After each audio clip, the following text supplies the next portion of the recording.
जिसको जो भी क्वेश्चंस हैं प्रेपोजिशन के हवाले से, तो जल्द से जल्द वो पूछ लें कल वाले क्लास से। जो कल मैंने आपको पढ़ाया है, वीडियोस भेजे हैं, तो उसमें से जो क्वेश्चंस हैं सबसे पहले तो वो मुझसे पूछें। जो भी क्वेश्चंस हैं जल्द से जल्द पूछ लें। जस्ट आपके पास 10 मिनट्स हैं।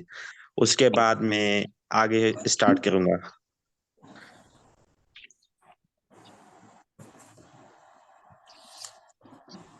सर समझ आ गया था सब कुछ। उसके बाद जब हम कुछ रिवाइज करेंगे, अगर समझ नहीं आएगा तो हम क्वेश्चन कर लेंगे, लेकिन अभी के लिए तो सब कुछ आ गया है समझ में। अच्छा, वेरी गुड, जबरदस्त, गुड पॉइंट। बाकी स्टूडेंट्स भी कमेंट दें अपनी के बात समझ आई है या कुछ समझ नहीं आया है, तो वो मुझसे पूछ लें। अगर खामोश रहेंगे तो मुझे पता नहीं चलेगा कि आपको बात समझ आई है नहीं आई है। जो क्वेश्चन है तो वो भी बता दें, या ये बता दें कि मुझे बात समझ आ गई है।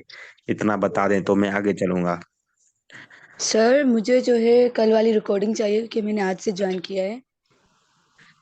जी बिल्कुल, जिसने आज ज्वाइन किया है तो उसको मैं रिकॉर्डिंग दे दूंगा। वो परेशान ना हो, वो भले कल ही क्वेश्चन करें, उसके लिए कोई इशू नहीं है।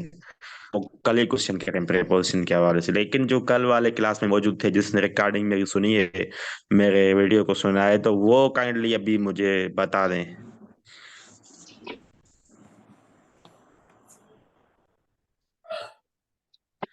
कोई ऐसा क्वेश्चन नहीं।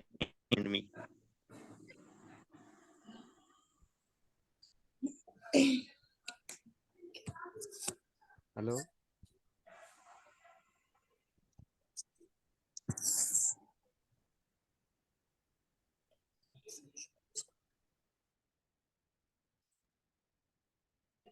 तो वंस मुझे कॉल आ गई थी, तो ये 2 मिनट में बिजी हो गया।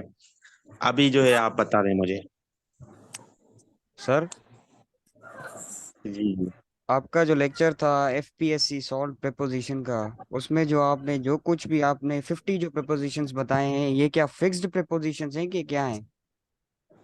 ये ऑलमोस्ट फिक्स्ड ही है, फिक्स्ड ही कह सकते हैं आप इसको।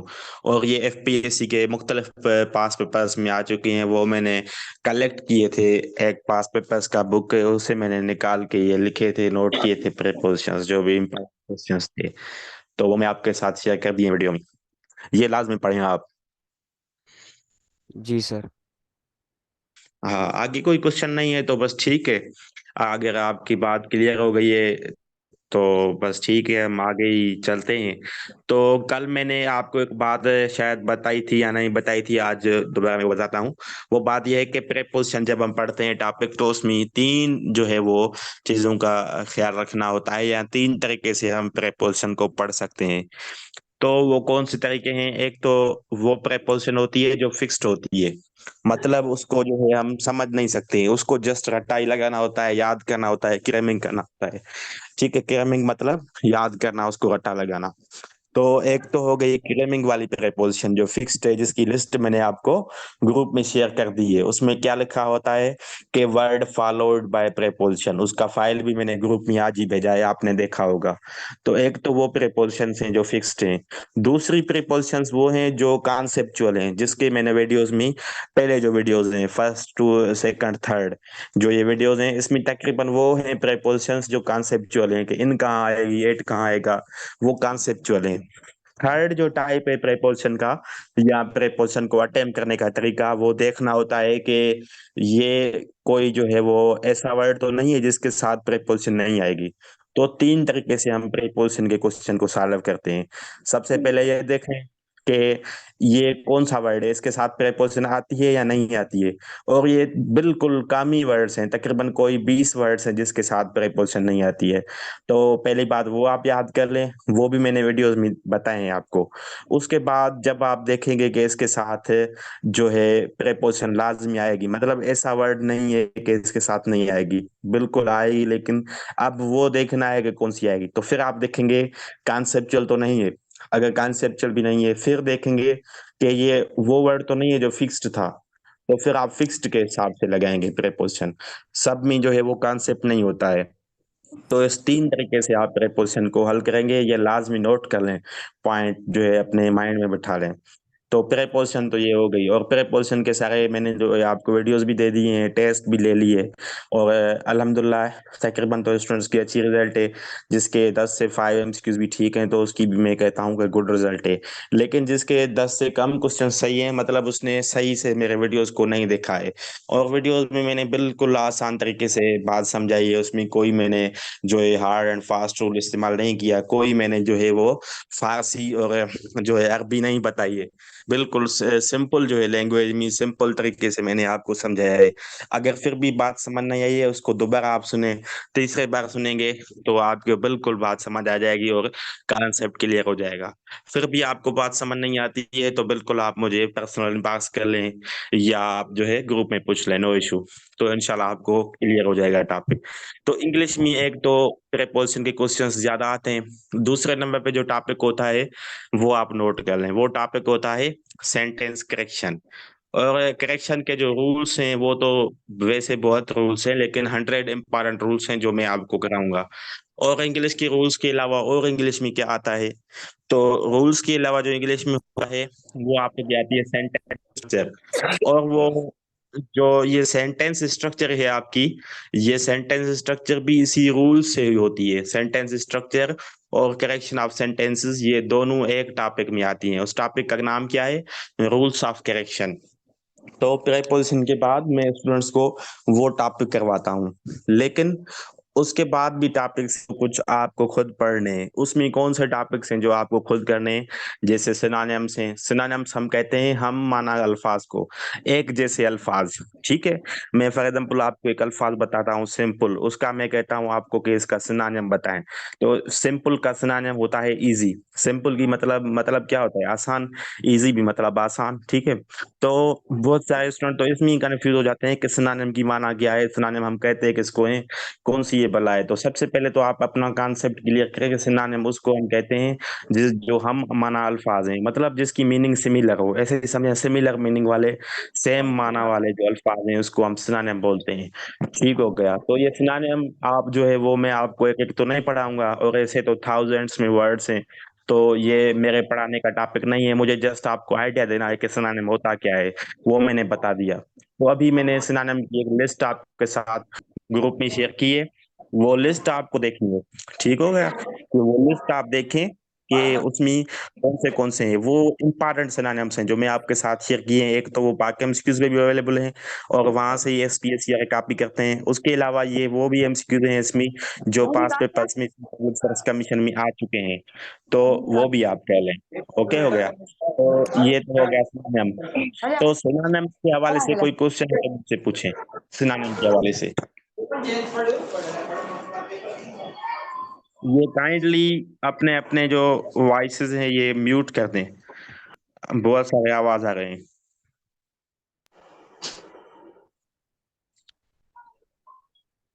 अभी मुझे बताएं कि सिनोनिम के हवाले से कोई क्वेश्चन है।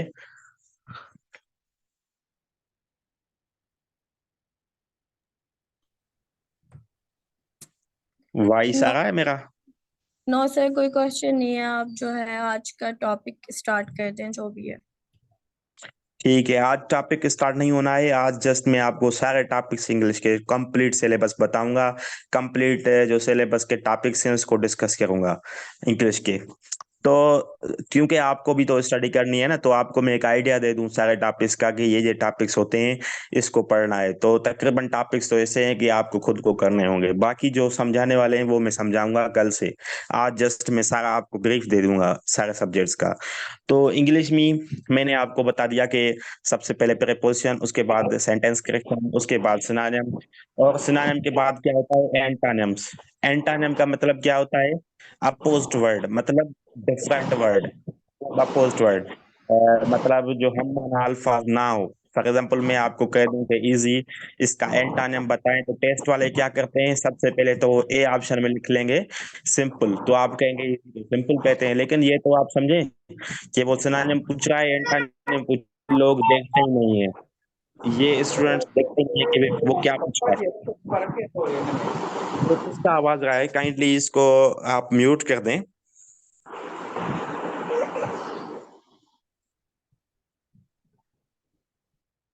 काइंडली आप जो है वो शोर मत करें और म्यूट कर दें। जिसके पास कोई शोर है तो काइंडली वो म्यूट कर दे। तो एंटानिम को डिस्कस कर रहे थे। तो एंटानिम मतलब अपोजिट वर्ड, जो मुख्तलिफ अल्फाज होते हैं, एक दूसरे के सिमिलर ना हो, डिफरेंट हो, तो उसको हम अपोजिट बोलते हैं या एंटानिम बोलते हैं।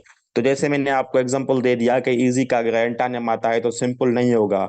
और टेस्ट वाले क्या करते हैं, वो ए ऑप्शन में रखते हैं ताकि स्टूडेंट्स तक में जल्दी में क्या कर दें, वो गलत कर दें। वो क्या कर लेंगे, अगर इजी का ए ऑप्शन में सिंपल होगा तो वो सोचेंगे शायद ये सिनोनिम पूछ रहा है, और इजी इजी का जो है वो सिमिलर वर्ड सिंपल है वो कर लेंगे। लेकिन ऐसे मत। क्वेश्चन के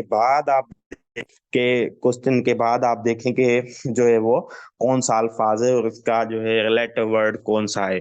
और कभी कभी स्टूडेंट्स ये भी गलती करते हैं कि वो ए ऑप्शन को जो है जल्दी में टिक लगा देते हैं, वो बी सी डी ऑप्शन को देखते ही नहीं है। कभी कभी ये होता है कि ऐसा अल्फाज आ जाता है जिसका ए भी ठीक होता है, सी भी ठीक होता है। ऑप्शन में ये आता है कि इसमें जो है वो ए एंड सी ठीक है। तो अब जब आप ए कर लेते हैं और सोचते ही नहीं है कि सी में भी शायद कोई करेक्ट होगा, तो आपका क्वेश्चन तो चला जाता है। तो प्लीज आप जो है वो सोच समझ के क्वेश्चन को टिक करें। जल्दी कोई नहीं है इतनी जितनी आप करते हैं। तकरीबन मैंने स्टूडेंट देखा है, मैं कोई टेस्ट लेता हूं तो वो, जैसे मैंने आज भी एक क्वेश्चन दिया था, A and D option, sorry A and B उसमें करेक्ट था। तो शायद स्टूडेंट्स ने वो पढ़ा ही नहीं क्वेश्चन और ऑप्शंस को देखे ही नहीं। बस उसने सोचा कि एक ऑप्शन करेक्ट होगा तो उन्होंने एक लगा लिया, लेकिन ऐसे नहीं होता है। थोड़ा आप जो है वो सब्र का मुजाहरा करें और सब्र से जो है वो अटेम्प्ट करें। एक मैं एग्जांपल देता हूँ आपको। एक क्वेश्चन आया था, साइंस का कोई पेपर था, तो उसमें एक क्वेश्चन आया था कि पाकिस्तान का नेशनल एनिमल कौन सा है। तो वहां पे ए ऑप्शन था मार्कोर। तो सारे लोगों ने क्या कर दिया, सारे स्टूडेंट ने मार्कोर को टिक कर दिया। और आप भी कहेंगे सर ये तो ठीक है, लेकिन ये गलत है। क्यों गलत है?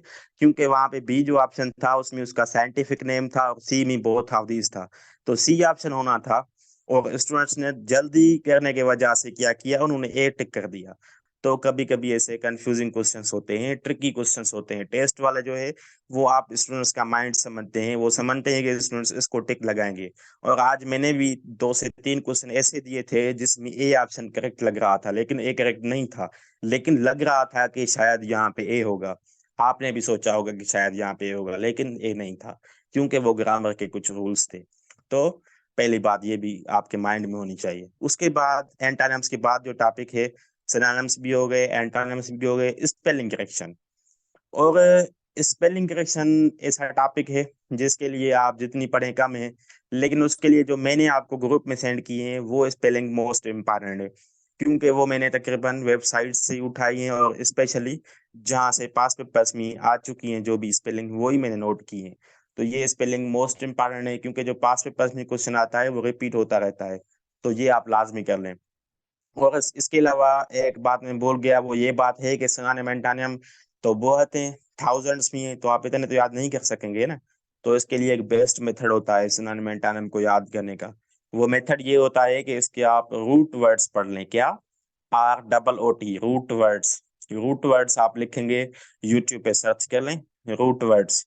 तो रूट वर्ड्स, बहुत रूट वर्ड्स हैं, उसमें से आपको पता चल जाएगा कि इस वर्ड की मीनिंग क्या होगी। अगर आप एक वर्ड रूट वर्ड याद करेंगे तो उससे आपके 50 और वर्ड याद हो जाएंगे। मिसाल मैं आपको देता हूँ, जैसे एबल अल्फाज है, एबल की मीनिंग क्या होती है? एबल मीन्स लायक। ठीक है। डिस हो गया, डिस की मीनिंग होती है नो, नहीं। ठीक है। डिसेबल मतलब लायक नहीं, जो लायक ना हो उसको हम क्या कहते हैं? डिसेबल। ठीक है। तो इसी हिसाब से ऐसे वर्ड को जो है वो टुकड़े में तोड़ते हैं, उसको हम कहते हैं रूट वर्ड्स। डिस भी रूट है, एबल भी रूट है। ठीक है। डिसकनेक्ट है जैसे, तो डिस अगर आपको याद हो गया, आपको सारी बात समझ आ जाएगी। डिस मीन्स नो, तो dis means no. Connect means connect करना, मिलाना। मतलब कोई चीज नाम ले कनेक्ट ना हो तो उसको हम क्या बोलेंगे? डिसकनेक्ट। तो ये क्या होते हैं? ये होते हैं रूट वर्ड्स। आपको एक काम करना है आज कि YouTube पे जाके लिखना है रूट वर्ड्स। रूट वर्ड्स लिखें, वहां पे अगर आप कोई 50 रूट वर्ड याद कर लेते हैं तो इसका मतलब है आपने कोई 500 अल्फाज याद कर लिए। 50 रूट वर्ड करने से 500 अल्फाज हल हो सकते हैं। तो ये बात आपको माइंड में रखनी है। स्पेलिंग करेक्शन भी हो गया। और सिनोनिम एंटोनिम भी हो गए। उसके बाद है इडियम्स। इडियम्स का भी इम्पोर्टेंट रोल है, specially in public service commission के जो एग्जाम्स हैं उसमें इडियम्स का वो क्वेश्चन ऑलमोस्ट पूछते हैं। और इडियम्स वो तकरीबन पाक एमसीक्यू से ही उठाते हैं, ऑलमोस्ट देखा गया है तो।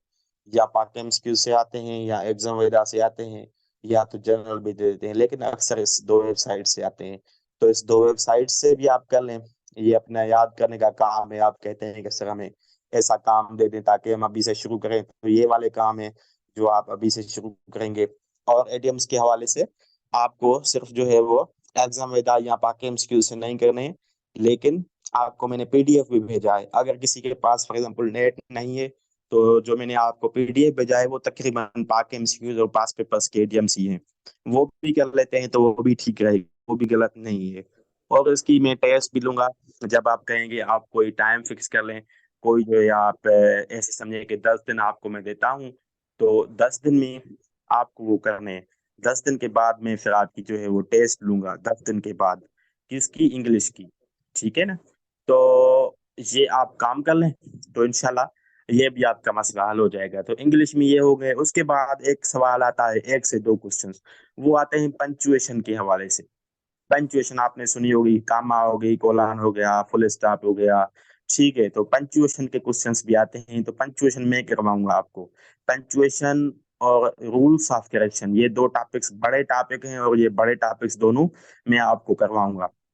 बाकी इतने तक तो मेरे ख्याल में इंग्लिश में यही टॉपिक्स इनफ हैं। वैसे तो इंग्लिश बड़ी है, इनवेरिएंट उसमें आती है, उसमें जो है आपका वो क्वेश्चन टेक आता है, बहुत सारे एंगल्स हैं, लेकिन मेजर एंगल्स जो है वो यही है। और एनालॉजी बाकी रह गई एक बात लास्ट।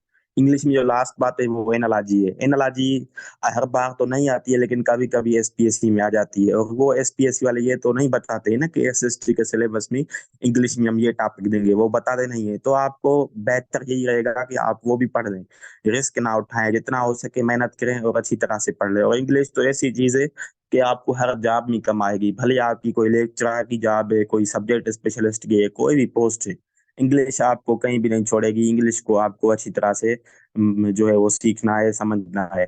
तो एनालॉजी के हवाले से मैं आपको बताऊं कि एनालॉजी में क्या होता है। एनालॉजी में दो अल्फाज होते हैं, उसका हमें रिलेशन देखना होता है कि इसके दरमियान कौन सा रिलेशन है। फिर ऑप्शंस होते हैं ABCD, उसका रिलेशन देखेंगे कि वो मैच होता है या नहीं होता है। एनालॉजी में हम मैच करते हैं। मैं एक मिसाल देता हूँ कि एनालॉजी में एक अल्फाज आता है कि हॉस्पिटल, डॉक्टर, उसके बाद वो डैश दे देते हैं, क्या होगा। तो हॉस्पिटल डॉक्टर हो गया। तो हॉस्पिटल क्या है? हॉस्पिटल एक बिल्डिंग है, उसमें कौन होता है? डॉक्टर होता है। तो नीचे ऑप्शन देंगे, स्टूडेंट स्कूल, फिर दूसरा ऑप्शन देंगे स्कूल टीचर, फिर तीसरा ऑप्शन देंगे both of these and none of these. तो आप क्या समझते हैं इस क्वेश्चन में क्या सही होगा? बोथ ऑफ दीज होगा या कोई एक ऑप्शन सही है? ये थोड़ा मुझे बताएं ताकि मुझे भी थोड़ा आइडिया हो जाए कि आप समझ रहे हैं। ऑप्शंस बताइएगा। ऑप्शंस में ये है, क्वेश्चन समझ लें पहले। क्वेश्चन ये जी है कि हॉस्पिटल डॉक्टर, उसके बाद जी। डैश है। डैश में ये ऑप्शंस हैं कि टीचर स्कूल, या स्टूडेंट स्कूल, या teacher school. Hospital doctor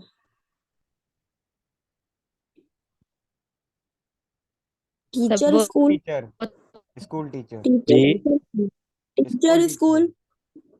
teacher school. जी सारे सब इससे एग्री हैं कि ये ठीक है? सब एग्री हैं सर। इस क्वेश्चन से? Sir school teacher. Doctor sir, doctor को हम टीचर की जगह ले रहे हैं, और बिल्डिंग है तो हॉस्पिटल तो हम उसको एज अ बिल्डिंग, स्कूल को एज अ बिल्डिंग ले रहे हैं। आप अपनी जगह पे ठीक हो, लेकिन आपने गलत बताया है, और मोहम्मद अमीन ने ठीक बताया है। क्यों, मैं समझाता हूँ। इसका रीजन है, इसका रीजन है। देखे ना, स्टूडेंट यही सोचते हैं, जैसे आपने सोचा कि हॉस्पिटल में डॉक्टर है तो वो टीचर स्कूल में ही है, लेकिन ऐसी बात नहीं है। ये तो बिल्कुल आपने रिलेशन तो पहचान लिया, लेकिन रिलेशन भी हमें तरतीब देखनी होती है। जैसे मैंने क्या बोला था, हॉस्पिटल डॉक्टर, ऐसे ही बोला था ना मैं, हॉस्पिटल डॉक्टर। जी तो यहाँ पे पहले स्कूल आएगा फिर टीचर आएगा, टीचर स्कूल नहीं आएगा, ये याद रख लें। इसके रिलेशन में हमें तरतीब भी देखनी होती है। तो क्या बनेगा? School teacher. पहले बिल्डिंग ये का नाम है ना हॉस्पिटल, फिर मैं डॉक्टर बोल रहा हूँ। तो इसी तरह से यहाँ पे क्या होगा, पहले स्कूल होगा फिर टीचर का नाम होगा, तो वो वाला ऑप्शन ठीक होगा। अगर कोई भी ऐसा ऑप्शन नहीं है तो आप नन ऑफ दीज पे लगाएंगे, और ऐसे नहीं करेंगे कि टीचर स्कूल लिखा हुआ है तो आप उसको टिक कर लें। और 99% स्टूडेंट क्या करते हैं, वो गलती करते हैं, वो इसको टिक करेंगे टीचर स्कूल, वो समझेंगे कि डॉक्टर जो है हॉस्पिटल में है तो स्कूल में टीचर होता है, लेकिन ऐसे कभी भी नहीं होता। हमें तरतीब भी देखनी है ना, तरतीब के मुताबिक करना है। ऐसे नहीं है कि हमें बस मैच हो गया तो वो समझेंगे कि ये ठीक है, ये गलत है। और 99% स्टूडेंट इसी वजह से फेल होते हैं, वो कहते हैं कि हमारे मार्क्स पता नहीं क्यों कम आए हैं, लेकिन उसको खुद बेचारों को पता नहीं होता कि हम गलत कर रहे हैं। तो इस बात का थोड़ा ख्याल रखना है। समझ में आई बात? जी सर। हाँ। किसी को क्वेश्चन हो, कोई क्वेश्चन हो इंग्लिश के हवाले से, क्योंकि इंग्लिश के तो टॉपिक्स यही हैं, इसी टॉपिक्स के ऊपर डिस्कशन होगी, जिसमें से बाकी टॉपिक्स आप करेंगे। उसके अलावा बाकी जो दो टॉपिक्स हैं, पंचुएशन और करेक्शन, करेक्शन का बड़ा टॉपिक है, 2 दिन तक चलेगा, वो मैं आपको कराऊंगा। बाकी कोई क्वेश्चन है इंग्लिश के हवाले से, कोई चीज पूछनी है इंग्लिश सब्जेक्ट के हवाले से, वो पूछ लें आप। जो आपने रूट वर्ड्स का है, क्योंकि साइनोनियम और एंटोनियम्स जो है वो बहुत मोस्ट इम्पोर्टेंट टॉपिक है फॉर द एवरी बिल्कुल। एग्जाम। एग्जाम में बिल्कुल आ रहे हो, शिवाली। फेडरल के स्पेशली, उसमें तो बहुत ज्यादा आ रहे होते हैं। तो सर ये जो रूट वर्ड्स पर आप थोड़ा सा समझा दें कि इसको समझेंगे कैसे। वो यूट्यूब पे वीडियोस पड़े हैं, आप लिखेंगे वर्ड्स, यूट्यूब पे वीडियो आ जाएगा रूट वर्ड्स का, उसमें वो खुद समझाएंगे कि कैसे याद करना है, इसको कैसे समझना है। उसमें वर्ड जो होता है, एक बड़ा वर्ड होता है, उसके पार्ट्स होते हैं। जैसे हम कोई भी वर्ड पढ़ते हैं तो उसमें डिस अलग होता है ना, डिसेबल, डिसकनेक्ट, डिसमिस। ठीक है, तो मतलब जो भी वर्ड मतलब डिस से स्टार्ट होते हैं, या एबल होता है, कमेंडेबल, रीडेबल। ठीक है, ओके। समझ आ गई अच्छा। बात? जी, ईडियम्स का सर आप कह रहे हैं कि ईडियम्स जो, अच्छा लाजमी तो नहीं है कि हम किसी वेबसाइट पे जाएं, जो आपने दिए हुए हैं बस वही याद कर लें। वो भी बेस्ट है, वो भी बेस्ट है। कुछ हमने याद किए हुए हैं जो सीएसएस की बुक के अंदर, सीएसएस एक इंग्लिश की बुक है, तो उसमें सीएसएस के जो पास पेपर्स में जितने ईडियम्स आए हुए हैं ना, वो मोस्टली मैंने याद तो किए हुए हैं। तो वो हम्म। लाइक पता नहीं मतलब कि वो पाक एमसीक्यूज पर वो हैं या कोई चेंज है, आई डोंट नो, लेकिन कुछ जैसे सीएसएस पाक की एमसीक्यूज वाले मैंने आपको भेज दिए हैं, मैंने आपको ना भेज दिए हैं। जो भी आपको एडीएम्स याद हैं तो उसको छोड़ दें, बाकी जो याद नहीं है उसको आप याद कर लें। इसका ये भी तरीका है कि अगर आपको ज्यादा याद है तो आप इसको प्रिंट ना करवाएं, इसमें से जो याद नहीं है थोड़े हैं, तो वो आप बेशक कॉपी पे लिख लें, नोट कर लें, तो याद हो जाएंगे। ओके। हाँ, any other question? Sir. No sir. कोई क्वेश्चन नहीं है आगे? सर। No sir. अच्छा, ठीक हो गया।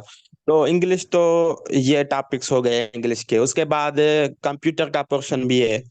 तो कंप्यूटर आप लोगों का कैसे है, कंप्यूटर पढ़ना चाहिए या आप कर लेंगे, या मुझे उसमें समझाने की जरूरत पड़ेगी? सर सर जरूरत पड़ेगी क्योंकि कंप्यूटर जो है ना पिछली दफा भी 10 मार्क्स से आए थे और बहुत ही टफ आए थे।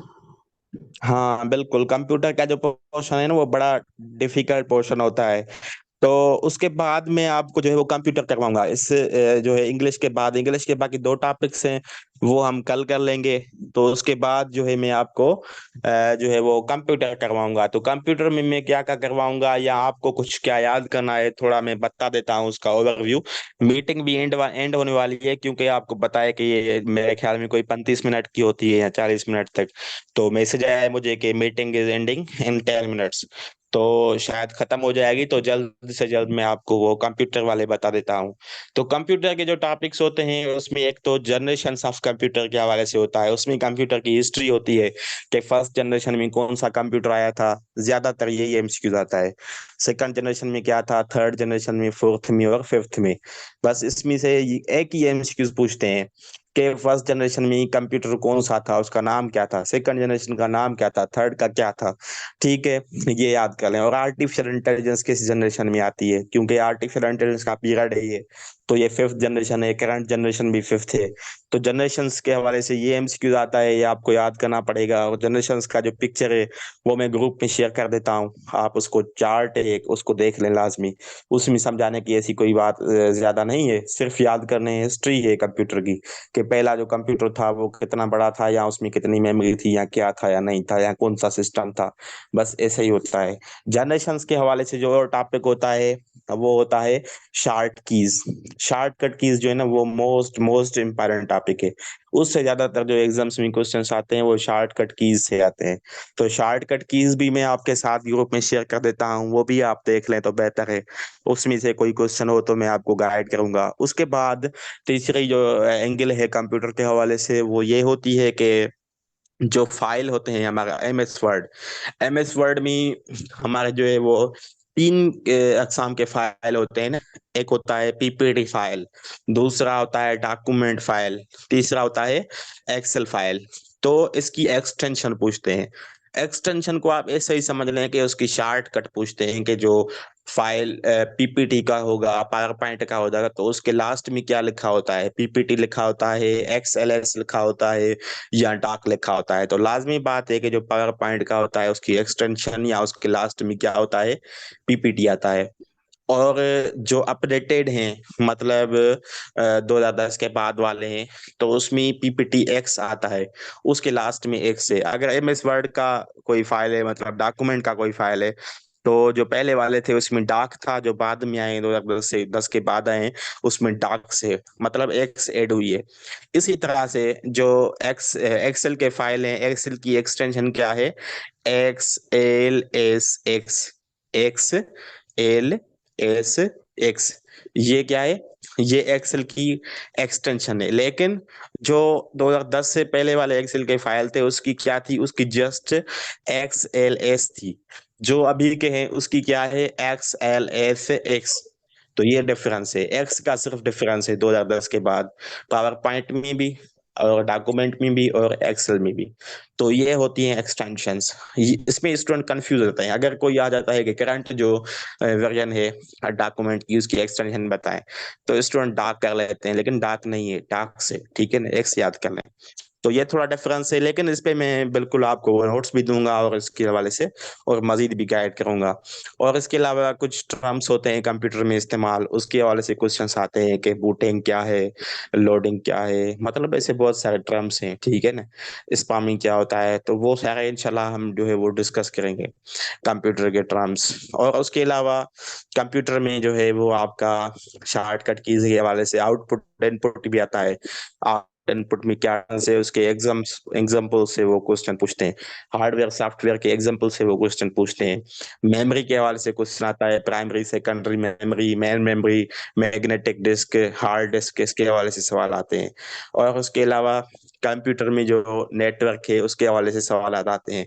कंप्यूटर में एब्रिविएशंस के हवाले से सवाल आते हैं।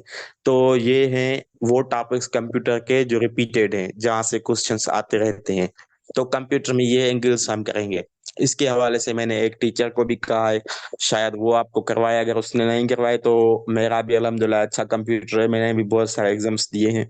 तो मेरे अल्हम्दुलिल्लाह कंप्यूटर के 20 से 18 इतने क्वेश्चन सही होते हैं।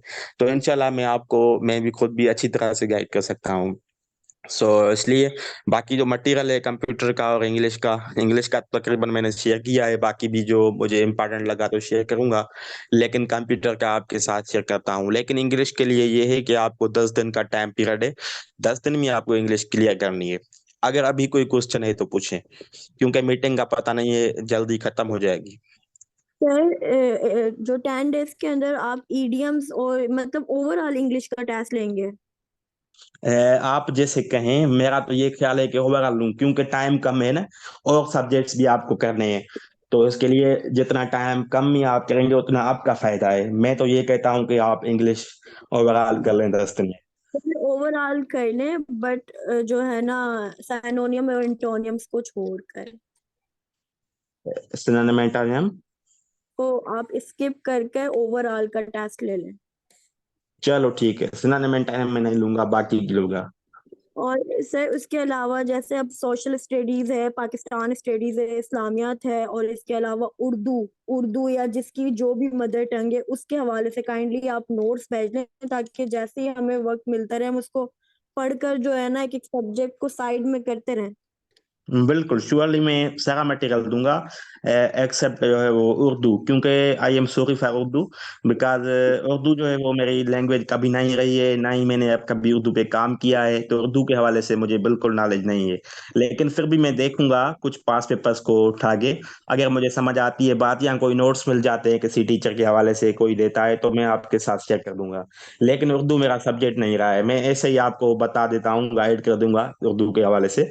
वैसे उर्दू मेरा कभी भी सब्जेक्ट नहीं रहा, बाकी और सब्जेक्ट्स तो सारे मैंने पढ़े हैं, मेरे गिरफ्त भी है, मैं अच्छी तरह से करवा दूंगा।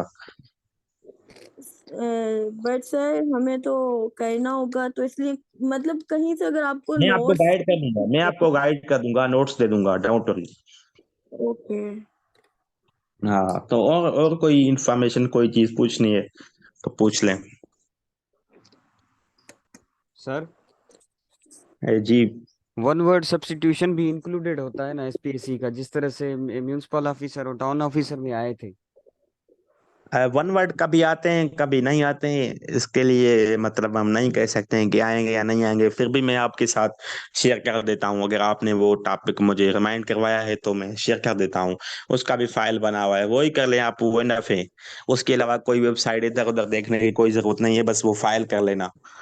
जी सर। और लेकिन सर वो रेयर टॉपिक है ना, आप वो टॉपिक्स पहले करें जो मोस्ट रिपीटेड टॉपिक्स हैं, मतलब बार बार आ रहे हैं। जो कम टॉपिक्स आ रहे हैं उसको बाद में करें, अगर टाइम मिले तो वो करें, अगर टाइम नहीं मिलता है तो उसको छोड़ दें, स्किप कर दें। जी सर। Sir phrasal verbs?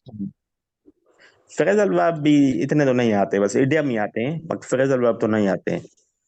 अच्छा सर। जी जी, बाकी क्वेश्चन कोई?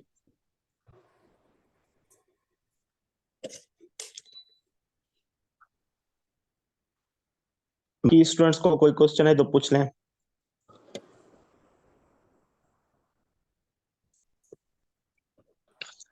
लगता है माशाल्लाह सब ज़हीन हो गए हैं, सब जो है ना वो सीख गए हैं सारा कुछ।